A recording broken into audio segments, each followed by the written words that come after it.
The air hung heavy and thick, a suffocating blanket woven from the humid breath of the Mississippi and the cloying sweetness of sugarcane. It was the kind of Louisiana morning in 1850, where the sun, barely above the horizon, already promised a day of relentless, sweat-drenching labor.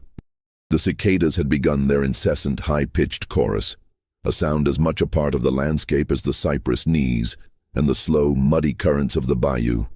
This particular morning, however, held a different kind of weight, a premonition that settled like the morning mist over the fields of the Dubois plantation. Antoine Broussard, his back already aching from years of toil, gripped the handle of his shovel, the wood smooth and worn against his calloused palm. He stood with a dozen other men, their faces grimed with dust and fatigue, at the edge of a newly cleared section of land. Monsieur Jean-Luc Dubois, the plantation owner, a man whose wealth was as vast and impenetrable as the surrounding swamps, had decided this patch, long overgrown with tenacious weeds and stubborn palmetto, was finally ready for cultivation.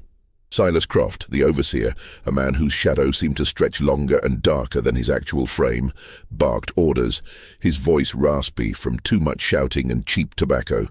"Move it, you lazy lot. The sun ain't waiting for you to dream." Croft spat, his eyes pale and cold, sweeping over the group. "Dig deep. We need this ground turned over by sundown."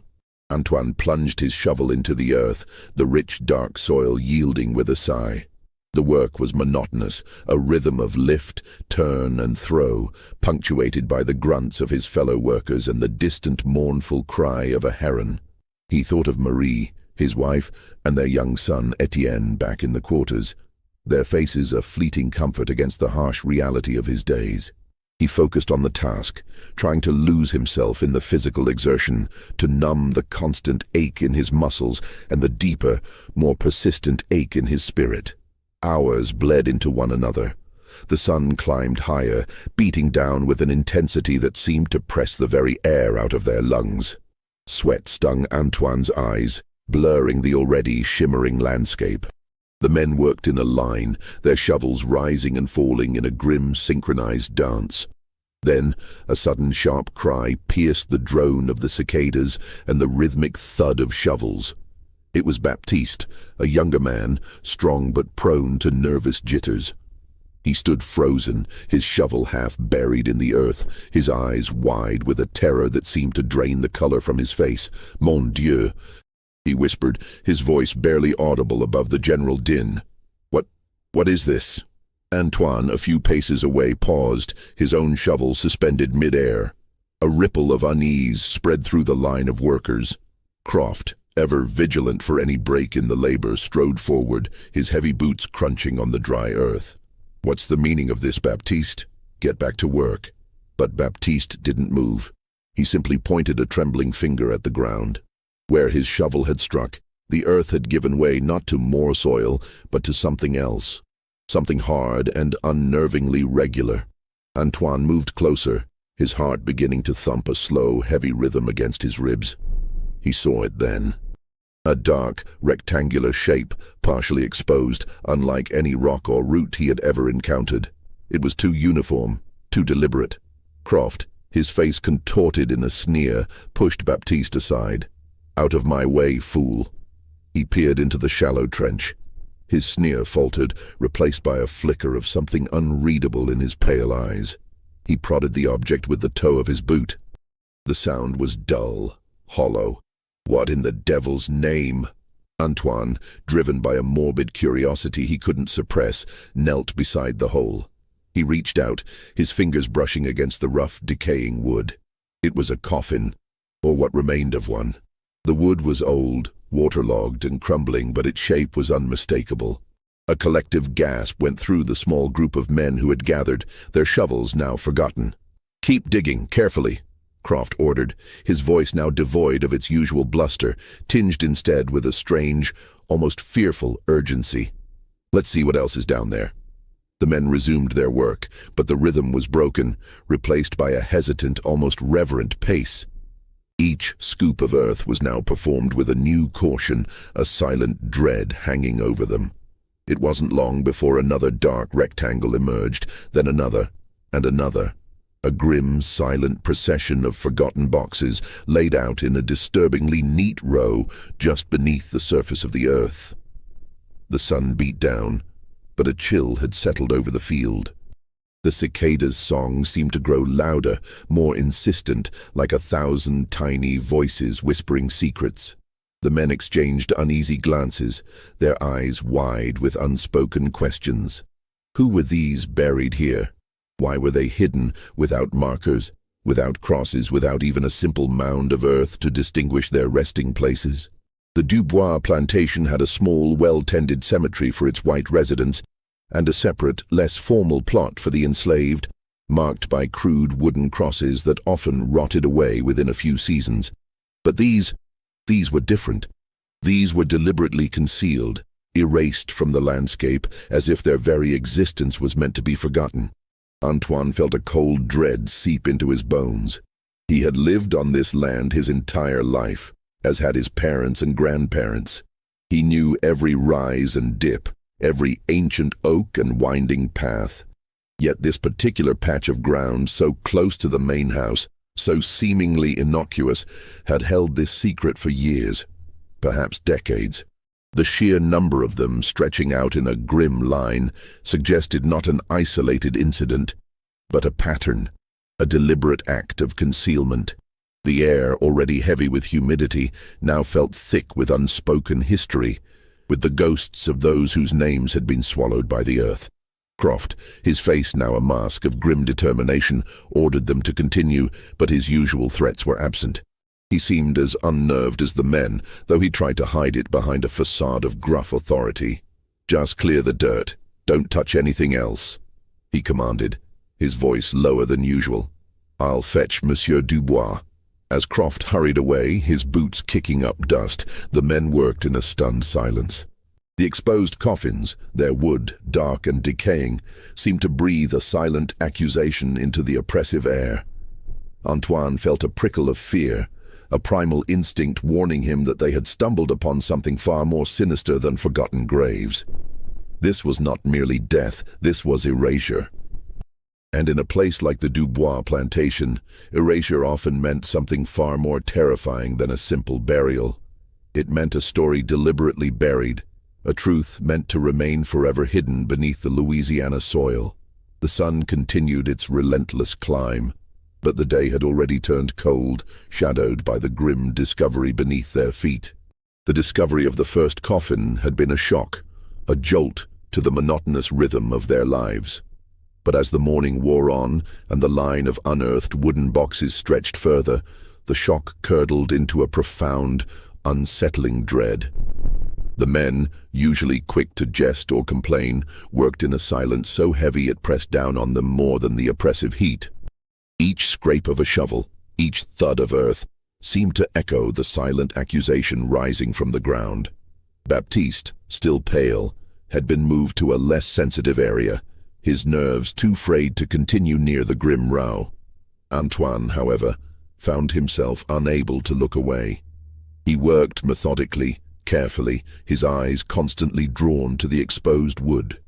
The coffins were crude, unadorned, clearly not meant for any formal burial. They were simply boxes, hastily constructed, then hastily interred. There were no names carved into the wood, no dates, no symbols of faith, just raw, decaying timber.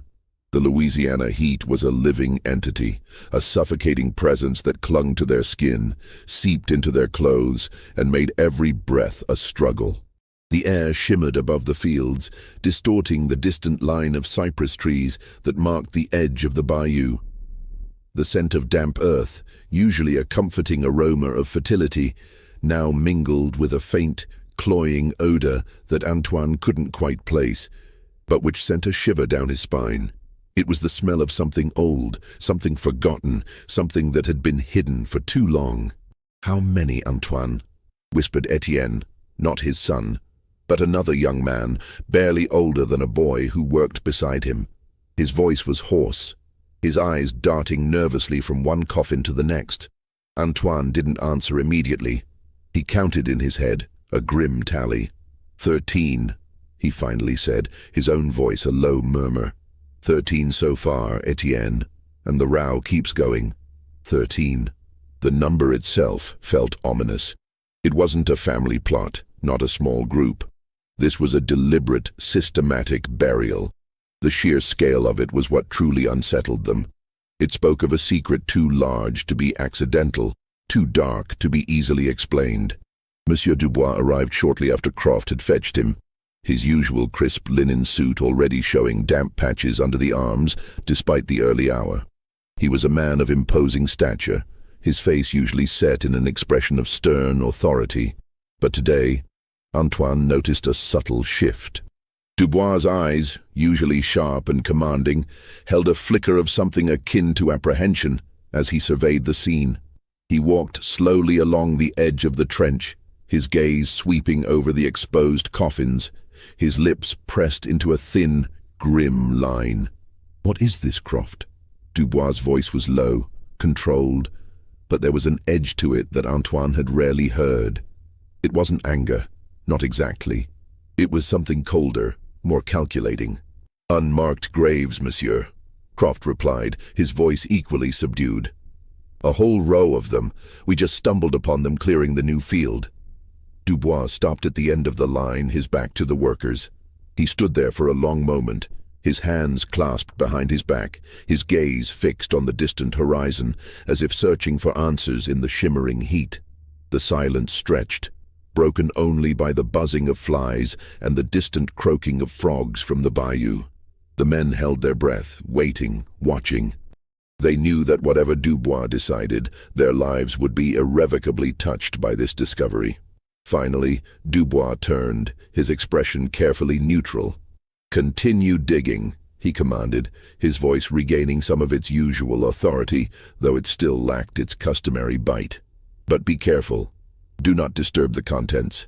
I want to know the full extent of this situation." He emphasized the word situation, as if trying to diminish the gravity of what lay before them. "And tell no one. Not a word of this leaves this field. Is that understood?" His gaze swept over the workers, lingering on Antoine for a fraction of a second longer than on the others. A collective murmur of assent went through the group. They understood. Silence was a currency on the plantation, often bought with fear. As the day progressed, the row of graves grew longer. 14, 15, 16. The count climbed steadily, each new discovery deepening the mystery and the dread. The men worked with a grim efficiency, their movements precise, almost ritualistic. They were no longer just digging. They were unearthing a secret, piece by agonizing piece. The sun began its slow descent, painting the sky in hues of orange and purple, but the beauty of the sunset was lost on the men. Their faces were streaked with dirt and sweat, their eyes hollow with exhaustion and a growing sense of unease. By the time the last rays of light faded, 21 coffins had been exposed, stretching in a perfectly straight line, a grim testament to some forgotten tragedy. Antoine leaned on his shovel, his muscles screaming in protest, but his mind was racing. He tried to recall any stories, any whispers, any old tales that might explain this, but there was nothing. The older folks sometimes spoke of the old times, of sickness and hardship, but never of anything like this. These were not the haphazard burials of a sudden plague, nor the marked graves of those who simply passed. This was something else entirely. The air grew cooler as darkness descended, bringing with it the chorus of night creatures, crickets, frogs, and the occasional hoot of an owl. The exposed coffins seemed to glow faintly in the twilight, their presence more pronounced, more menacing in the fading light. A heavy mist began to roll in from the bayou, swirling around the men's ankles, lending an ethereal, ghostly quality to the scene. Croft, his face now etched with a weariness that went beyond physical exhaustion, dismissed them with a curt nod. "Go, get some rest. We'll be back at first light." His voice was flat, devoid of its usual menace. Even he seemed subdued by the day's grim work. As Antoine walked back to the quarters, the image of the 21 unmarked graves burned into his mind. He could still smell the damp earth, the faint cloying odor. He could still feel the weight of the unspoken questions. Who were they? Why were they buried like this? And what secret did their silent resting places hold that Monsieur Dubois was so desperate to keep it, that this was only the beginning? The ground had given up its dead, but the truth remained buried, waiting to be found.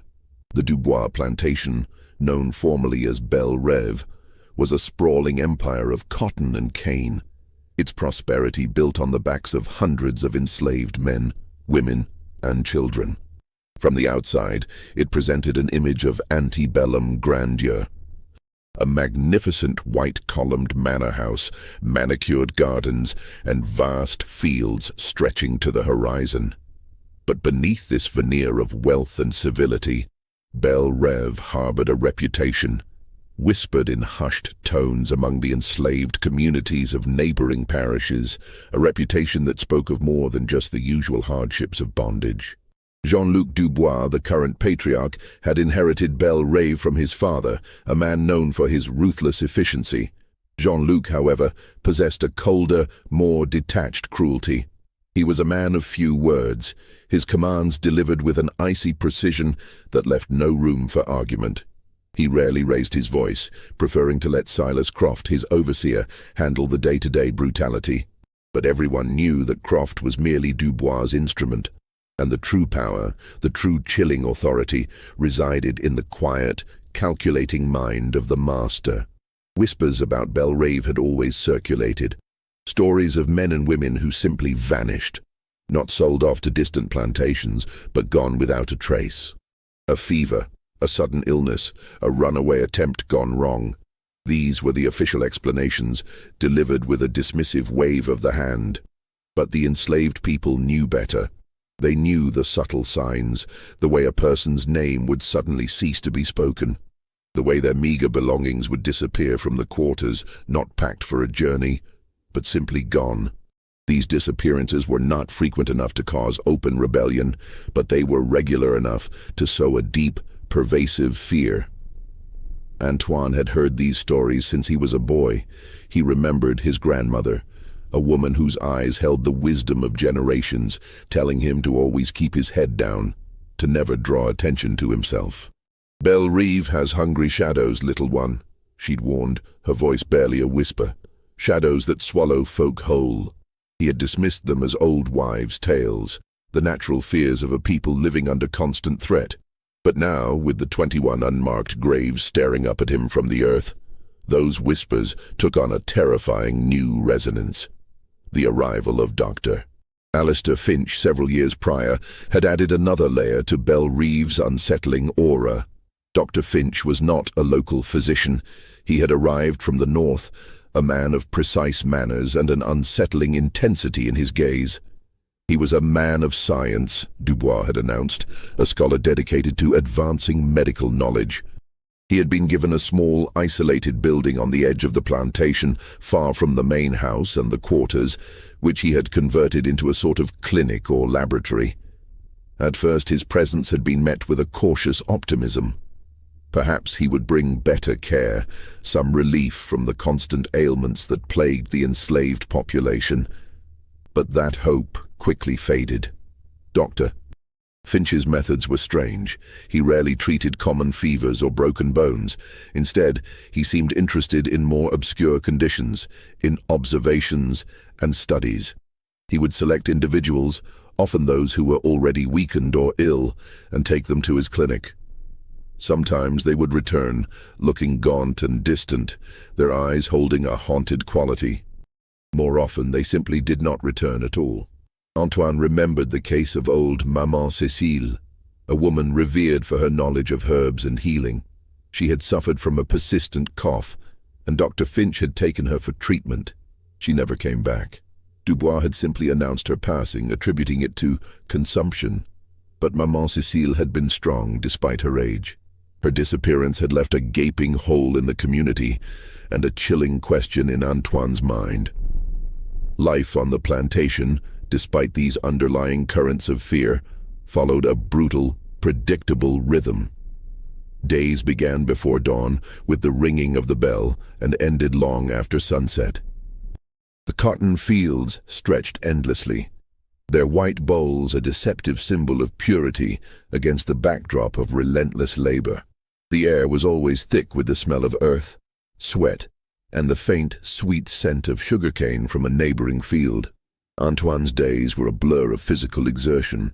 He was a strong man, his muscles honed by years of work, but the constant strain took its toll. He worked alongside his fellow enslaved, their shared suffering forging a bond of silent understanding. There was Marie, his wife, who worked in the main house, her days filled with endless chores, her spirit resilient despite the indignities she faced. And their son, Etienne, a bright-eyed boy of 5, whose laughter was a rare, precious sound that Antoine clung to. Etienne was too young to understand the full weight of their existence, but Antoine saw the shadows already beginning to gather in his innocent eyes. The quarters, a collection of small, dilapidated cabins, offered little respite. They were crowded, hot, and often damp, but they were home. It was there in the evenings by the flickering light of a single candle that the true stories of Belle Rave were exchanged, whispered from mouth to ear, passed down through generations. Stories of cruelty, of injustice, and of the strange, unsettling presence of Dr. Finch. Antoine had always been a man of quiet observation. He watched, he listened, he remembered. He noticed the way Dr. Finch would sometimes walk through the fields, his gaze not on the cotton, but on the workers, a calculating glint in his eye. He noticed the way Dubois would sometimes visit Finch's clinic, their conversations low and secretive. He noticed the way Croft, usually so eager to inflict pain, seemed to avoid the clinic, a flicker of something akin to unease in his usually cold demeanor.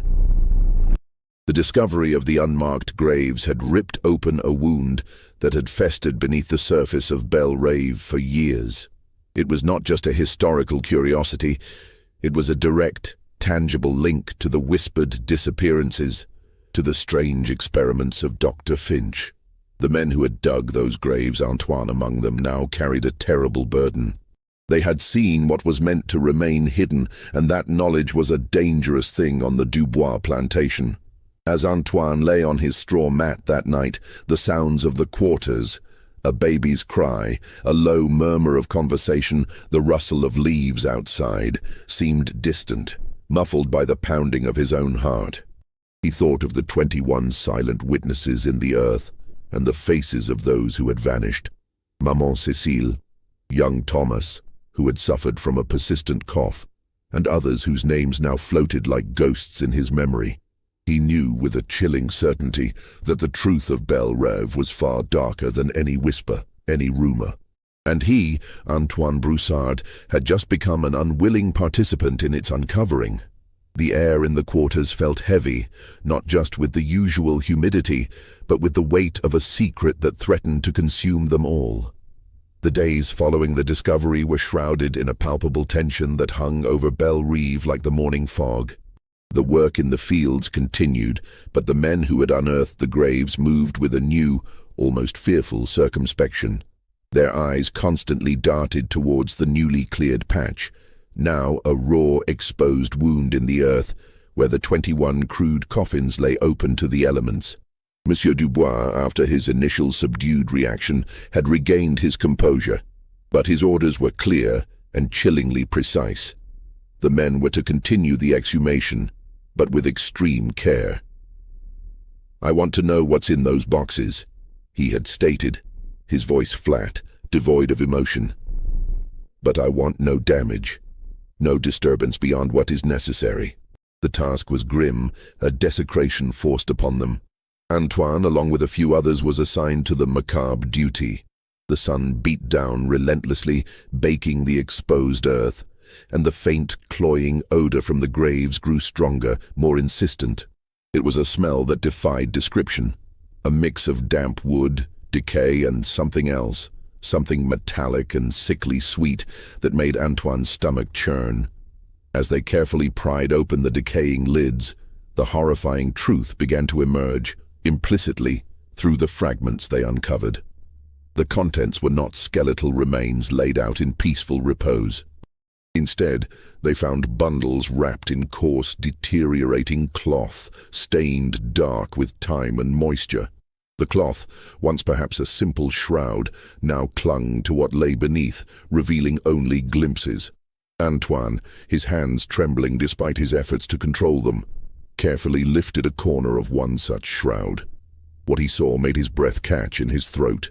It was not a complete skeleton. Instead, there were bones, yes, but they were disarticulated, some unnaturally small, others strangely shaped. And amidst the bones he saw fragments of what looked like crude surgical instruments, rusted and corroded, but unmistakable in their purpose. A small curved blade, a length of wire, a piece of what might have been a clamp. He quickly dropped the cloth, his heart hammering against his ribs. He dared not speak, dared not even meet the eyes of the man working beside him, a quiet, older man named Honoré. But he knew Honoré had seen it too.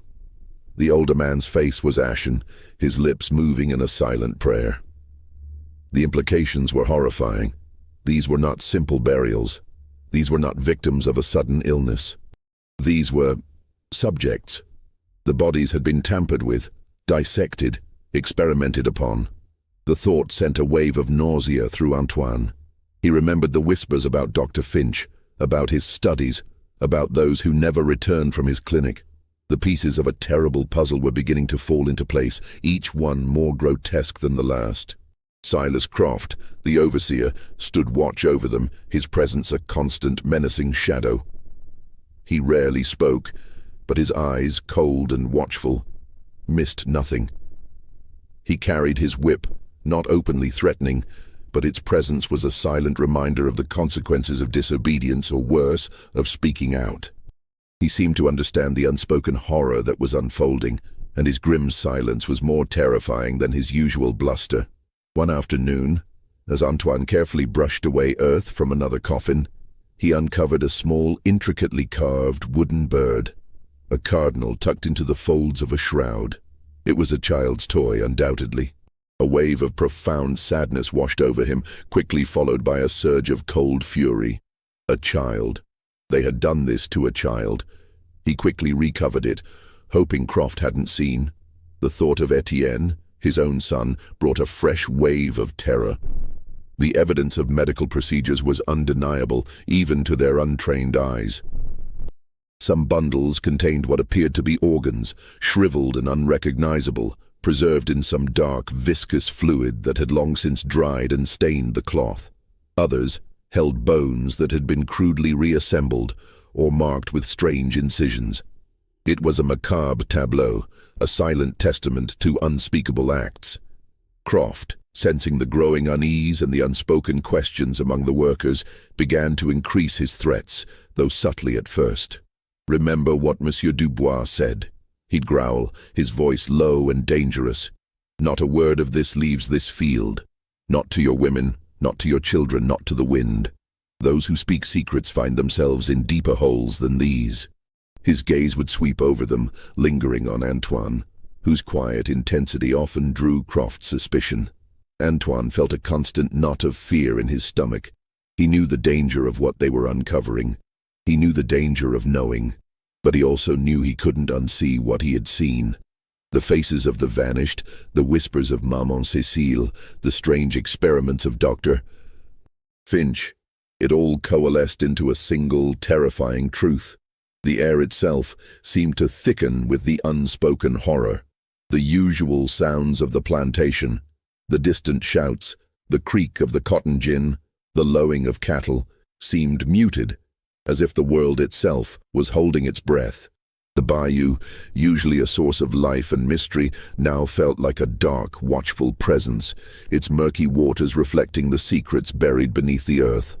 At night, Antoine would lie awake, the images of the graves replaying in his mind. He would try to piece together the fragments, to understand the full scope of the horror. He thought of the sheer number of victims, the systematic nature of their burial. This wasn't a one-time event, it was a sustained, deliberate campaign of cruelty. And the fact that it had been hidden for so long, right beneath their feet, made the plantation feel like a living tomb. He looked at Marie sleeping beside him, her face peaceful in the dim light, and then at Etienne, curled up in his small corner. A fierce, protective instinct surged through him. He had to know. He had to understand. Not just for himself, but for them. For all of them. The fear was immense, but the need for truth, for understanding, was growing stronger, a slow, burning ember in his soul. He knew that pursuing this truth could cost him everything. But the alternative, living in ignorance, allowing such horrors to remain buried, felt like a betrayal of the silent dead. The tension was not just in the air. It was in his very blood, a constant thrumming of dread and determination. The grim task of exhumation continued for days, each new coffin revealing more unsettling details. The sheer volume of evidence, though fragmented and decaying, painted a chilling picture. Antoine, driven by a desperate need to understand, began to pay closer attention to the comings and goings around Dr. Finch's isolated clinic. He noticed the doctor's infrequent visits to the main house, always at odd hours, and the way Dubois would sometimes send a young boy, a house servant, with a sealed note to the clinic. One sweltering afternoon, while working near the edge of the field, Antoine saw Dr. Finch leave his clinic, heading towards the main house. The doctor was carrying a leather satchel, his usual precise gait a little more hurried than usual. Antoine's heart pounded. This was his chance. He knew the risks, the severe punishment for being caught near the clinic, let alone inside it. But the image of the wooden cardinal, the child's toy, flashed in his mind, overriding his fear. He waited until Finch was out of sight, then moved swiftly, silently, through the tall grass and dense undergrowth that separated the field from the clinic. The small building, usually locked and shuttered, had a single window slightly ajar, likely left open for ventilation against the oppressive heat. Antoine approached cautiously, his senses heightened, every rustle of leaves, every distant bird call, a potential warning. He peered through the narrow opening. The room inside was dimly lit, filled with an array of strange equipment. Glass jars containing murky liquids, gleaming metal instruments laid out on a table, and shelves lined with thick, leather-bound books. The air was heavy with the scent of chemicals, antiseptic, and something else. Something faintly organic and disturbing. Antoine knew he couldn't enter through the window without making noise. He circled the building, his eyes scanning for another entry. He found a small, unlocked shed attached to the back, used for storing firewood and some gardening tools. It connected to the main clinic building by a narrow internal door. With a silent prayer, Antoine slipped inside. The shed was dark and stifling, smelling of damp earth and old wood. He fumbled for the internal door, his fingers brushing against rough planks. It creaked open with a groan that seemed deafening in the silence. He froze, listening, his heart hammering. No sound. He pushed the door further and stepped into the clinic. The main room was even more unsettling up close. The instruments on the table glinted menacingly. A large, stained wooden table dominated the center of the room, its surface scarred and dark. Antoine averted his gaze, his stomach churning. He had to find something, anything that would explain the graves. His eyes fell upon a small, locked cabinet against the far wall. It was too sturdy to force open. He scanned the room again, his gaze falling on a desk cluttered with papers and books. Among them, partially hidden beneath a stack of medical texts, was a small, leather-bound journal. It was old, its cover worn smooth with handling. Antoine snatched it, his fingers fumbling with the clasp. He knew he had limited time. He flipped it open, his eyes quickly scanning the elegant, precise handwriting. It was Dr. Finch's journal. The entries were dated, meticulously detailed, and written in a cold, clinical tone that sent a chill down Antoine's spine. He began to read, his breath catching in his throat with each horrifying revelation. The journal detailed studies and observations on various subjects, identified not by name but by numbers or vague descriptions. Subject 7, male, age approx. 30, persistent cough. Subject 12, female, age approx. 45, chronic fever. Subject 19, infant, severe malnutrition. The entries described procedures, dissections, and the effects of various treatments, often crude, invasive surgeries performed without anesthesia, followed by detailed notes on the subject's responses and eventual demise. Antoine recognized some of the descriptions. Subject 7 could have been Thomas, the young man with the cough. Subject 12 sounded eerily like Maman Cécile, the infant, the wooden cardinal. A wave of profound horror washed over him. It was all there, laid bare in Finch's chillingly dispassionate prose. The experiments were real. The disappearances were not runaways or natural deaths. They were systematic murders disguised as medical research. He flipped further, his eyes scanning for any mention of Dubois. And there it was, in an entry dated several years prior. Discussed progress with Monsieur Dubois. He is pleased with the advances and the efficiency of the process. Funds secured for further acquisitions and expansion of research. Dubois. The plantation owner was not just complicit, he was an active participant funding and facilitating these atrocities. The acquisitions were people, enslaved men, women and children, delivered to Finch's clinic like specimens. The efficiency referred to the quick, silent disposal of the bodies, buried in unmarked graves, erased from existence. Antoine's hands trembled so violently he almost dropped the journal. He had to get out. He had to get this information out. But he couldn't take the journal.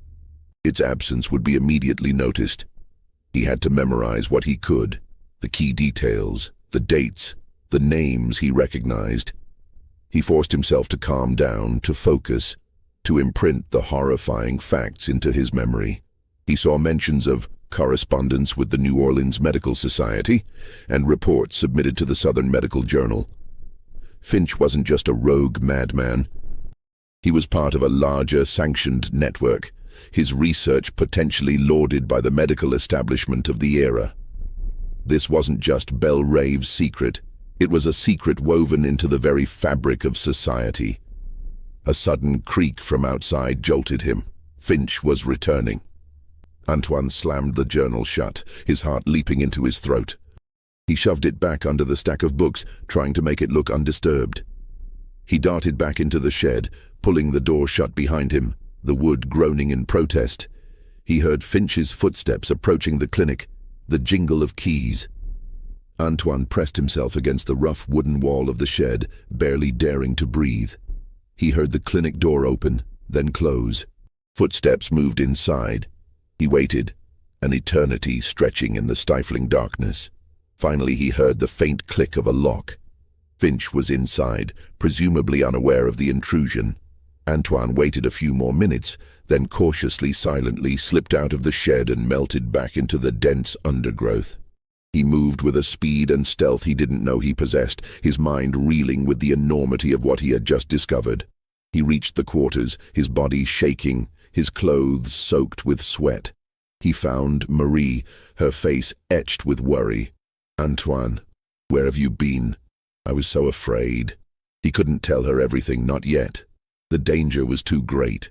But he looked at her, and then at Etienne, playing in the dirt, and a cold, hard resolve settled in his heart. He had the truth, a terrible, horrifying truth. And now, he had to figure out what to do with it. The knowledge was a burning coal in his gut, a heavy burden, but also a weapon. He knew the names, the dates, the methods. He knew the complicity of Dubois and the potential involvement of a wider network. The truth, once buried, was now unearthed, and it demanded justice. But how could a man like him, an enslaved man on a Louisiana plantation, ever hope to achieve it? The question loomed vast and terrifying as the sun dipped below the horizon, casting long, ominous shadows over Belle Reve. The weight of the truth Antoine carried was a crushing burden, heavier than any bale of cotton. He had seen the evidence, read the chilling words in Dr. Finch's journal, and the full, horrifying scope of the conspiracy began to unfold in his mind.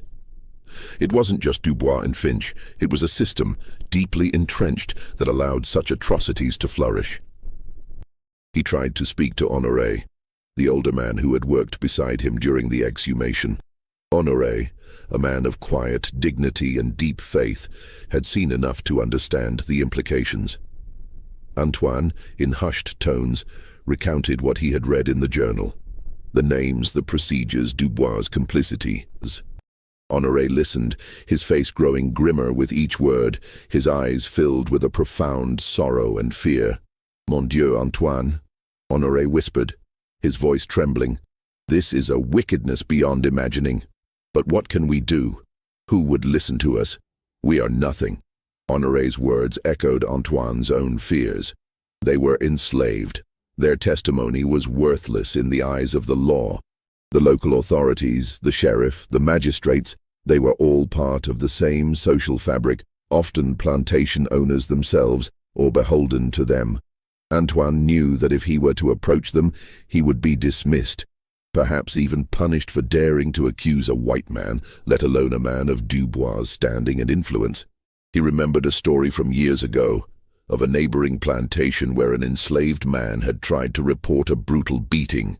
The man had been accused of lying, whipped for insubordination, and then sold downriver, never to be seen again. The system was designed to protect itself, to silence any voice that dared to challenge its authority. Antoine also recalled Finch's journal mentioning correspondence with the New Orleans Medical Society and reports submitted to the Southern Medical Journal.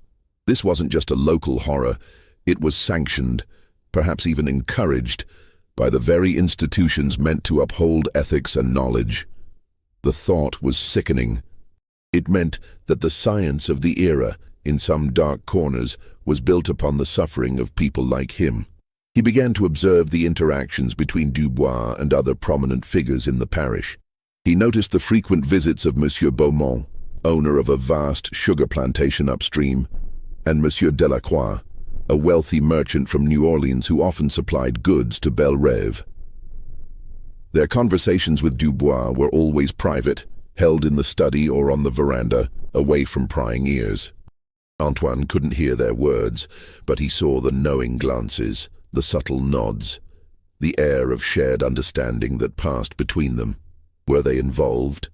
Were other plantations also harboring such horrors, or simply turning a blind eye to Dubois' research? The web of corruption seemed to stretch far beyond Belle Rêve. Antoine's attempts to find an ally, a sympathetic ear, were met with fear and resignation. He spoke in veiled terms to a few trusted elders in the quarters, hinting at the nature of the graves. Their responses were always the same: a shake of the head, a sigh, a warning to be careful. "Some secrets are best left buried, Antoine," old man Pierre had advised, his eyes filled with a weary wisdom. "The ground holds its own counsel, and sometimes it is safer to let it keep it." But Antoine couldn't. The faces of the victims, the image of the wooden cardinal, haunted his waking hours and invaded his dreams. He saw the fear in Marie's eyes, the innocent joy in Etienne's, and he knew he couldn't stand by. He had to try. He considered running away, taking Marie and Etienne, and seeking help in the north. But the risks were immense. The vast, unforgiving swamps of Louisiana, the slave patrols, the bounty hunters. The chances of success were slim, and the consequences of failure unimaginable. And even if they made it, who would believe his story? A runaway slave accusing a prominent plantation owner and a respected doctor of murder and experimentation? It was a fantasy. The economic and social systems of the South were designed to protect men like Dubois. Their wealth, their status, their very way of life depended on the subjugation of people like Antoine. To challenge them was to challenge the entire edifice of their society. The horror of the unmarked graves was not an anomaly. It was a symptom of a deeper, more pervasive sickness. Antoine felt a growing sense of isolation. He was surrounded by people, yet utterly alone in his knowledge and his desperate need for justice. The conspiracy of silence was not just a deliberate act by the powerful. It was also a forced complicity, a survival mechanism for those who had no voice, no power. He began to notice subtle changes in the plantation's atmosphere. Croft, usually quick to anger, seemed more watchful, his eyes constantly scanning the workers as if searching for any sign of dissent or knowledge.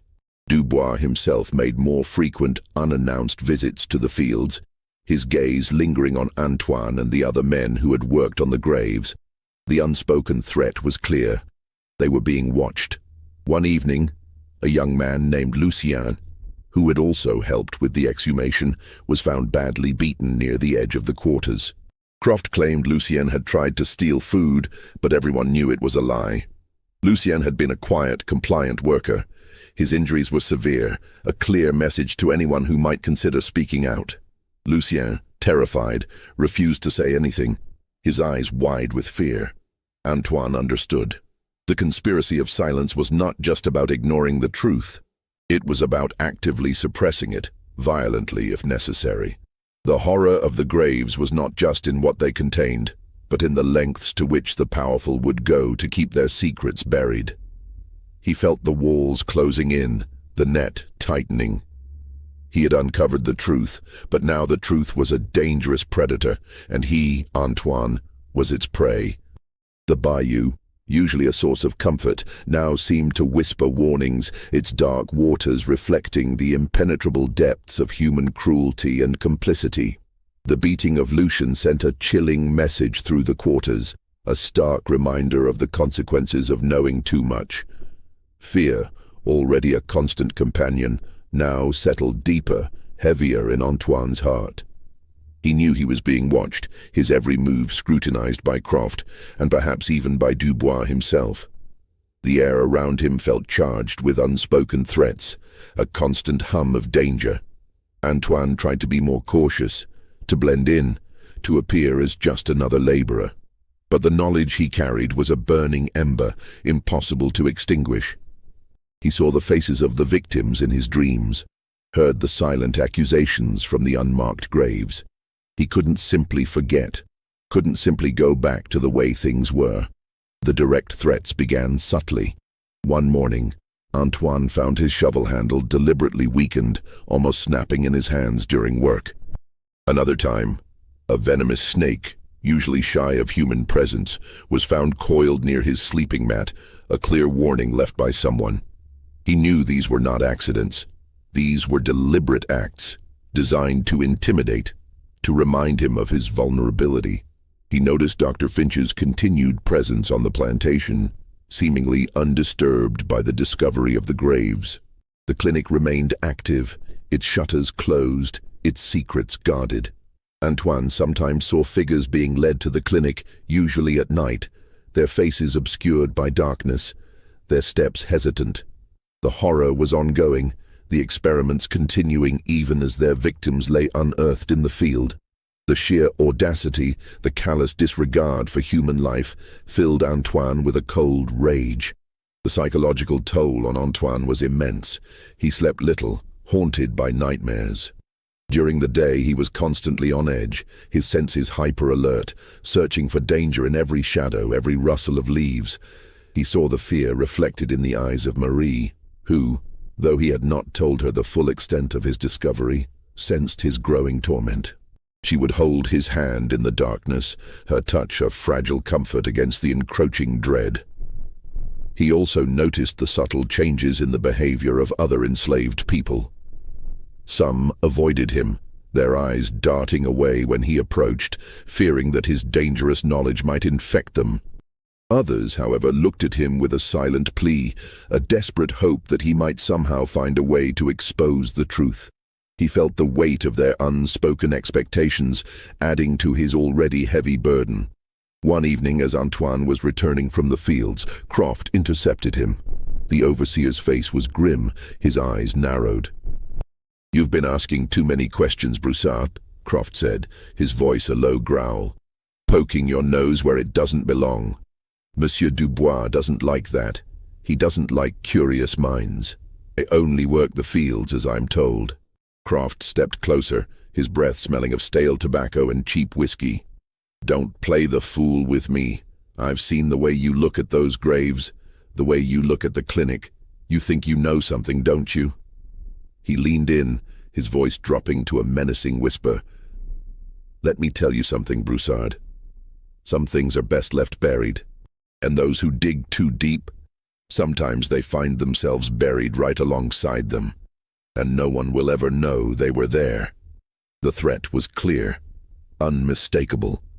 Croft's words were not just his own, they were Dubois'. Antoine felt a cold sweat break out on his brow. He was no longer just a witness, he was a target. The next day, a small fire broke out in the quarters, dangerously close to Antoine's cabin. It was quickly extinguished, but the message was clear. His life and the lives of his family were in direct peril. He looked at Etienne, playing innocently in the dirt, and a fierce, desperate resolve hardened within him. He couldn't let them win. He couldn't let this horror continue. He knew he couldn't fight Dubois and Finch directly. He was an enslaved man, powerless in their world. But he had knowledge, and knowledge, even in chains, could be a dangerous thing. He began to think, to plan, to search for a way, however small, to expose the truth. He remembered Finch's journal, the mentions of the New Orleans Medical Society, the Southern Medical Journal. Perhaps there was a way to send a message, a whisper that could grow into a shout beyond the confines of Belle Rêve. The bayou, with its dense foliage and winding waterways, offered a slim hope. He had heard stories of messages carried by sympathetic boatmen, of whispers reaching ears far away. It was a desperate gamble, but what other choice did he have? To remain silent was to condemn himself, his family, and countless others to the same fate as those in the unmarked graves. The danger was escalating, the threats growing more explicit, more violent. Antoine felt like a trapped animal, but a spark of defiance, fueled by the memory of the victims and the love for his family, ignited within him. He would not be silenced. He would not let their deaths be in vain. The oppressive Louisiana air, thick with humidity and the scent of decay, now also carried the faint, defiant scent of a man pushed to his breaking point, ready to fight for a truth that refused to stay buried. The escalating threats had pushed Antoine to the brink, but they had also sharpened his resolve. He knew he couldn't simply wait for the inevitable. He had to act. His mind, usually focused on the day's labor, now worked with a feverish intensity, piecing together fragments of information, searching for a weakness in the impenetrable wall of silence surrounding Belle Rêve. He remembered the specific details from Dr. Finch's journal, the names of the medical societies, the dates of correspondence, the chillingly precise descriptions of the studies. He knew that if he could somehow get this information to the outside world, to someone who might listen, it could be their only hope. His opportunity came during a particularly busy week when Dubois was away on business in New Orleans and Croft was preoccupied with a damaged cotton gin. Dr. Finch, however, remained on the plantation, his clinic still a place of dark activity. Antoine, feigning a sudden illness, managed to get himself assigned to lighter duties near the main house, giving him a chance to observe. He noticed a young house servant, a boy named Louis, who occasionally ran errands for Dr. Finch, carrying sealed envelopes to the post office in the nearest town, Bayou Teche. Louis was a quiet, timid boy, but Antoine had seen a flicker of fear in his eyes when he spoke of the clinic. Antoine approached Louis cautiously, offering him a small piece of dried meat he had saved. "Louis," he began, his voice low and gentle. "You carry letters for the doctor, yes?" Louis nodded, his eyes wide. "Yes, Antoine. To the post office. Do you ever wonder what is in those letters?" Antoine asked, his gaze steady. Louis hesitated, then whispered, "Sometimes they are always sealed, but the doctor, he is a strange man." Antoine leaned closer. "Louis, I need your help. It is a dangerous thing I ask, but it is for the good of us all, for the good of those who have disappeared." He saw the boy's eyes widen further, a dawning comprehension. "I need you to carry a different message, a message that must reach the right hands." He explained in veiled terms the horror of the graves, the experiments, the names he had seen in the journal. He didn't show the boy the journal, but he recounted enough details to make the truth undeniable. Louis listened, his face growing paler and paler, his small body trembling. But But Monsieur Dubois, Master Croft, Louis stammered, fear warring with a nascent sense of outrage. They will never know it was you, Antoine promised. I will write the message. You will simply deliver it as you deliver the doctor's letters. But this one you will give to a specific person, a man named Monsieur Thibodeau, the editor of the Gazette de la Louisiane in New Orleans. He is a man who writes about justice. Antoine had heard whispers of Thibodeau, a rare voice of dissent in the local papers. The risk was immense for Louis, but the boy, perhaps swayed by Antoine's quiet conviction and the sheer horror of the story, finally nodded, his jaw set. I will do it, Antoine, for Maman Cécile, for the others. That night, by the flickering light of a stolen candle, Antoine painstakingly wrote his message on a scrap of paper he had found. He wrote of the unmarked graves, the 21 bodies, the evidence of medical experimentation, the names of the victims he remembered from Finch's journal, the complicity of Dubois, and the ongoing nature of the atrocities. He wrote with a desperate urgency, knowing that this was his one chance. He sealed the note with a drop of wax, making it look like any other official correspondence. The next morning, with a pounding heart, Antoine handed the sealed note to Louis, instructing him precisely on how to deliver it. Louis, his face pale but determined, tucked the note deep into his pocket and set off for Bayou Teche. Days passed, each one an eternity of agonizing suspense. Antoine worked, watched, and waited, every shadow a potential threat, every sound a possible sign of discovery. He saw Dr. Finch continue his work, oblivious, or perhaps simply uncaring, that his secrets might be exposed. He saw Dubois return, his usual stern demeanor intact, seemingly unaware of the silent rebellion brewing beneath his very nose. Then one morning, a carriage arrived at Belle Rêve, not the usual visitors, but a group of stern-faced men in dark suits. Among them, Antoine recognized the figure of Monsieur Thibodeau, his face grim, his eyes sharp and observant. With him were two other men, one carrying a large ledger, the other a camera, a strange box-like contraption. A cold dread mixed with a surge of desperate hope washed over Antoine. His message had reached its destination. The men confronted Dubois, their voices low but firm. Antoine, working nearby, strained to hear. He caught fragments: unmarked graves, allegations of medical malpractice, human experimentation, official inquiry. Dubois' face, usually so composed, was a mask of disbelief and then cold fury. He denied everything, of course, dismissing the claims as outrageous lies from disgruntled Negroes. He tried to intimidate them, to use his influence, but these men were different. They were not local authorities. They were from New Orleans, representing a nascent public interest in justice, spurred by Thibodeau's relentless pursuit of truth. The men insisted on inspecting the clinic and the graves. Dubois, cornered, had no choice but to comply. They went to the field where the 21 graves lay exposed, a silent, damning testament. They opened the crude coffins, and the men from New Orleans, their faces growing pale, saw the horrifying evidence for themselves. The disarticulated bones, the crude instruments, the stained shrouds. The camera flashed, capturing the grim reality. Then they went to Dr. Finch's clinic. Finch, initially defiant, quickly crumbled under the weight of the evidence and the stern questioning. The ledger-carrying man, a representative from the New Orleans Medical Society, found Finch's journal, the very one Antoine had read. The entries, once chillingly clinical, now read like a confession of unspeakable crimes. The full scope of the horror was laid bare. The systematic nature of the experimentation, the sheer number of victims, the callous disregard for their lives, all under the guise of scientific advancement.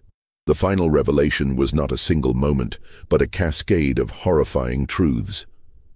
The men from New Orleans discovered that Finch had indeed been submitting reports, albeit heavily sanitized ones, to various medical journals, and had even received some minor accolades for his innovative research. The medical establishment, in its pursuit of knowledge, had, at best, turned a blind eye, and at worst, tacitly encouraged these atrocities. The victims were not just those buried in the field, they were also the countless others whose suffering had been dismissed, whose humanity had been denied, all in the name of a twisted science. Antoine watched from a distance, a silent witness to the unfolding drama. He saw Dubois' face, contorted in a mixture of rage and fear, as his carefully constructed world began to crumble. He saw Dr. Finch, his precise demeanor shattered, his eyes wide with a desperate, cornered animal's terror. The truth, once buried, had finally erupted, a geyser of unspeakable horror. But even as he felt a flicker of triumph, a cold dread settled in. He knew that even with the truth exposed, justice, true justice, might still be a distant, elusive dream in a world built on such profound inequality. The battle was far from over. The arrival of the men from New Orleans, spurred by Antoine's desperate message, had indeed ripped open the carefully constructed facade of Belle Rêve. The immediate aftermath was a whirlwind of activity, a brief, chaotic disruption to the plantation's grim routine. Dr. Finch was arrested, his clinic sealed, his journals and instruments confiscated as evidence. Monsieur Dubois, though not immediately arrested, was subjected to intense questioning, his reputation irrevocably tarnished. The Gazette de la Louisiane published a scathing exposé, detailing the horrors of the unmarked graves and Dr. Finch's medical experiments, sending shockwaves through the polite society of New Orleans. For a fleeting moment, Antoine felt a surge of hope. Perhaps finally justice would be served. Perhaps the silent dead would find peace, and the living would be spared further suffering. But the wheels of justice, especially in 1850 Louisiana, turned slowly and often not at all for those without power. The initial outrage eventually faded, replaced by a quiet, insidious campaign of damage control. Dubois, a man of immense wealth and influence, began to exert his power. The local authorities, initially hesitant, soon fell back into line. The narrative began to shift. Dr. Finch, it was argued, was a rogue, a madman, acting alone, his research an aberration, not representative of the esteemed medical community. Dubois, it was claimed, was merely an unwitting patron, deceived by Finch's scientific pretensions. The graves, the 21 silent witnesses, were quietly covered up. Not reinterred with dignity, but simply reburied. The earth smoothed over, erasing the evidence once more. Official records were falsified or simply lost. The names of the victims, briefly brought to light in Finch's journal, were once again swallowed by the silence. The wooden cardinal, the child's toy, was reburied with the rest, its small, defiant presence once again hidden from the world. Dr. Finch, after a brief, hushed trial, was found guilty, not of murder, but of unethical medical practices and disturbing the peace. His sentence was surprisingly lenient. A few years in a state asylum, a convenient way to silence him and discredit his testimony, painting him as insane rather than a calculating perpetrator. Within a few years, whispers would circulate that he had escaped or been released, disappearing into the vast, anonymous landscape of the American West, perhaps to continue his dark work elsewhere, under a new name. Monsieur Dubois faced no legal consequences. His wealth and connections proved too strong. The scandal, though damaging, was eventually swept under the rug. He paid a hefty sum in reparations to the New Orleans Medical Society for the embarrassment Finch had caused, and quietly resumed his life. His power diminished, but not broken. The whispers about Belle Rêve continued, but they were once again relegated to the shadows, dismissed as mere gossip. Antoine's fate was more complex. His role in exposing the truth was never officially acknowledged. Louis, the young house servant, was quietly sold to a distant plantation, a silent warning to anyone else who might consider speaking out. Antoine himself was not punished directly, but his life on Belle Rêve became a living hell. Croft's threats became a constant reality, his cruelty more refined, more insidious. Antoine was assigned the hardest, most dangerous tasks. His rations subtly reduced, his family constantly under threat. He was never beaten openly, but the psychological torment was relentless. A slow, grinding punishment designed to break his spirit. He survived, but he was never the same. The trauma of what he had witnessed, what he had uncovered, and the profound injustice of the aftermath left an indelible mark. He carried the ghosts of the unmarked graves within him, their silent cries echoing in his soul. He looked at Marie, her face etched with worry, and at Etienne,